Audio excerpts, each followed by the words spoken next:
Consigne. Vous allez entendre 2 fois un enregistrement sonore de 3 ou 5 minutes environ. Vous aurez tout d'abord 1 minute pour lire les questions. Puis vous écouterez une première fois l'enregistrement. Vous aurez ensuite 3 minutes pour commencer à répondre aux questions. Vous écouterez une seconde fois l'enregistrement. Vous aurez encore 3 minutes pour compléter vos réponses.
Le mot de l'actualité avec la délégation à la langue française du ministère de la Culture. Yvan Amar. Le plan d'aide à l'embauche fonctionne-t-il ? Il est normal qu'il soit un peu lent à se mettre en place, mais dans le secteur de la restauration, il semble qu'il y ait un frémissement. En tout cas, c'est la tendance que dessine un récent reportage de RFI. Dans la restauration, c'est-à-dire dans tout ce secteur des entreprises qui fabriquent, qui proposent, qui vendent des repas. C'est ça, la restauration. Toute l'économie qui concerne les restaurants, mais aussi les bars, les cafés qui servent des sandwichs, les cantines, etc. C'est compréhensible, il s'agit de ce secteur qui permet aux gens de se restaurer, c'est-à-dire de se nourrir. Et dans ce sens, le mot a quelques cousins. On parle de se restaurer, du restaurant où l'on sert à manger et à boire, du resto en abrégé qu'on peut écrire AU, bien souvent, ou bien resto, R-E-S-T-O, ce qui fait plus familier peut-être, mais c'est comme ça qu'on écrit par exemple les restos du cœur. Alors attention, le sens de restaurer n'est pas unique. Au départ, il s'agit de rebâtir, de réparer quelque chose qu'on a abîmé. Et on comprend bien comment l'usage a fait dériver le mot. Réparer, donc redonner des forces, donc réalimenter. Le sens s'est affaibli, il est devenu très courant. Il s'est spécialisé dans le vocabulaire de ce genre de service. Mais parallèlement, cette famille de mots s'est développée dans une direction différente. On parle de restauration, par exemple en architecture et en art. Et là, on retrouve le sens de la réparation. On remet en état. On peut même dire qu'on restaure une voiture ancienne, par exemple. Avec cette idée qu'on essaye de retrouver ce qui était l'état d'origine. Il ne s'agit pas uniquement de réhabiliter, un mot qu'on emploie en immobilier, mais de redonner au bâtiment, voire à la mécanique, le fonctionnement qu'il avait au départ. Et souvent aussi l'apparence. Ainsi, on parle de restauration d'œuvres d'art, tableaux, fresques, sculptures. On nettoie mais sans dénaturer pour retrouver les tons d'origine, ou bien alors on en rajoute mais en utilisant les mêmes pigments. On répare un meuble en servant des techniques d'époque, par exemple. Et puis le mot a eu également un sens historique tout à fait particulier qu'on reconnaît en général grâce à la majuscule.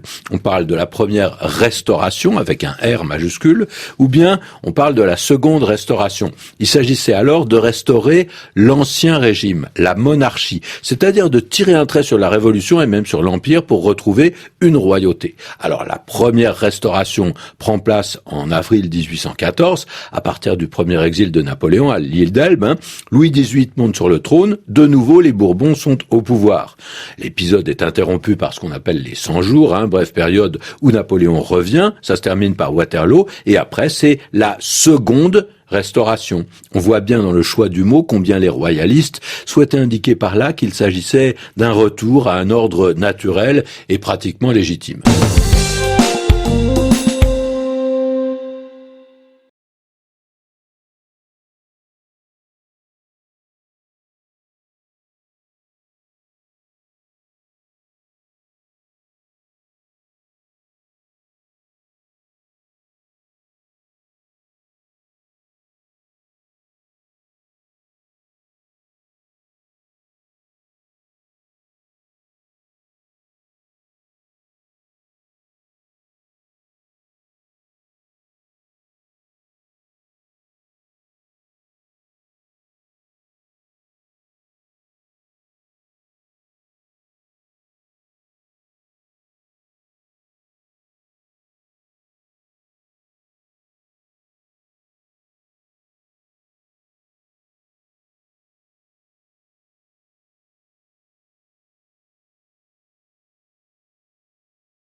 Le mot de l'actualité avec la délégation à la langue française du ministère de la Culture.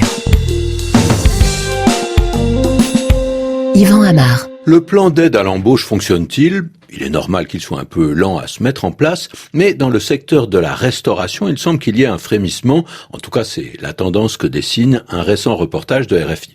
Dans la restauration, c'est-à-dire dans tout ce secteur des entreprises qui fabriquent, qui proposent, qui vendent des repas. C'est ça, la restauration. Toute l'économie qui concerne les restaurants, mais aussi les bars, les cafés qui servent des sandwichs, les cantines, etc. C'est compréhensible, il s'agit de ce secteur qui permet aux gens de se restaurer, c'est-à-dire de se nourrir. Et dans ce sens, le mot a quelques cousins. On parle de se restaurer, du restaurant où l'on sert à manger et à boire, du resto en abrégé qu'on peut écrire AU, bien souvent, ou bien resto, R-E-S-T-O, ce qui fait plus familier peut-être, mais c'est comme ça qu'on écrit par exemple les restos du cœur. Alors attention, le sens de restaurer n'est pas unique. Au départ, il s'agit de rebâtir, de réparer quelque chose qu'on a abîmé. Et on comprend bien comment l'usage a fait dériver le mot. Réparer, donc redonner des forces, donc réalimenter. Le sens s'est affaibli, il est devenu très courant. Il s'est spécialisé dans le vocabulaire de ce genre de service. Mais parallèlement, cette famille de mots s'est développée dans une direction différente. On parle de restauration, par exemple en architecture et en art. Et là, on retrouve le sens de la réparation. On remet en état. On peut même dire qu'on restaure une voiture ancienne, par exemple. Avec cette idée qu'on essaye de retrouver ce qui était l'état d'origine. Il ne s'agit pas uniquement de réhabiliter, un mot qu'on emploie en immobilier, mais de redonner au bâtiment, voire à la mécanique, le fonctionnement qu'il avait au départ. Et souvent aussi l'apparence. Ainsi, on parle de restauration d'œuvres d'art, tableaux, fresques, sculptures. On nettoie mais sans dénaturer pour retrouver les tons d'origine, ou bien alors on en rajoute mais en utilisant les mêmes pigments. On répare un meuble en se servant des techniques d'époque, par exemple. Et puis le mot a eu également un sens historique tout à fait particulier qu'on reconnaît en général grâce à la majuscule. On parle de la première restauration avec un R majuscule, ou bien on parle de la seconde restauration. Il s'agissait alors de restaurer l'ancien régime, la monarchie, c'est-à-dire de tirer un trait sur la Révolution et même sur l'Empire pour retrouver une royauté. Alors la première restauration prend place en avril 1814, à partir du premier exil de Napoléon à l'île d'Elbe. Louis XVIII monte sur le trône, de nouveau les Bourbons sont au pouvoir. L'épisode est interrompu par ce qu'on appelle les 100 jours, bref période où Napoléon revient, ça se termine par Waterloo, et après c'est la seconde restauration. On voit bien dans le choix du mot combien les royalistes souhaitaient indiquer par là qu'il s'agissait d'un retour à un ordre naturel et pratiquement légitime.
Le mot de l'actualité avec la délégation à la langue française du ministère de la Culture.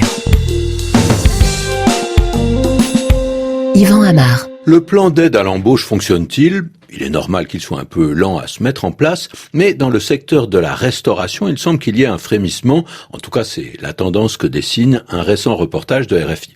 Dans la restauration, c'est-à-dire dans tout ce secteur des entreprises qui fabriquent, qui proposent, qui vendent des repas. C'est ça, la restauration. Toute l'économie qui concerne les restaurants, mais aussi les bars, les cafés qui servent des sandwichs, les cantines, etc. C'est compréhensible, il s'agit de ce secteur qui permet aux gens de se restaurer, c'est-à-dire de se nourrir. Et dans ce sens, le mot a quelques cousins. On parle de se restaurer, du restaurant où l'on sert à manger et à boire, du resto en abrégé qu'on peut écrire AU, bien souvent, ou bien resto, R-E-S-T-O, ce qui fait plus familier peut-être, mais c'est comme ça qu'on écrit par exemple les restos du cœur. Alors attention, le sens de restaurer n'est pas unique. Au départ, il s'agit de rebâtir, de réparer quelque chose qu'on a abîmé. Et on comprend bien comment l'usage a fait dériver le mot.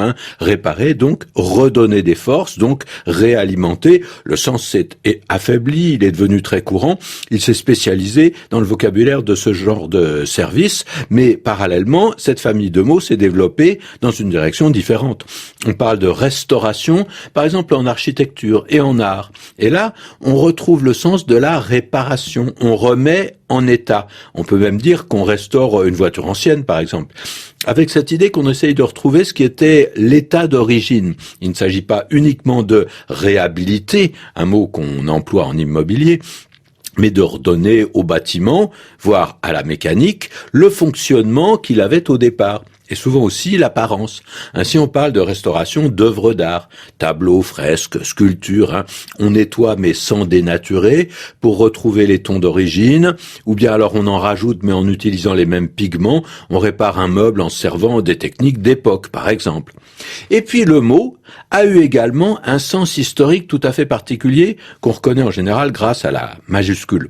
On parle de la première restauration avec un R majuscule, ou bien on parle de la seconde restauration. Il s'agissait alors de restaurer l'ancien régime, la monarchie, c'est-à-dire de tirer un trait sur la Révolution et même sur l'Empire pour retrouver une royauté. Alors la première restauration prend place en avril 1814, à partir du premier exil de Napoléon à l'île d'Elbe. Louis XVIII monte sur le trône, de nouveau les Bourbons sont au pouvoir. L'épisode est interrompu par ce qu'on appelle les 100 jours, bref période où Napoléon revient, ça se termine par Waterloo, et après c'est la seconde restauration. On voit bien dans le choix du mot combien les royalistes souhaitaient indiquer par là qu'il s'agissait d'un retour à un ordre naturel et pratiquement légitime.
Thank you for watching our video.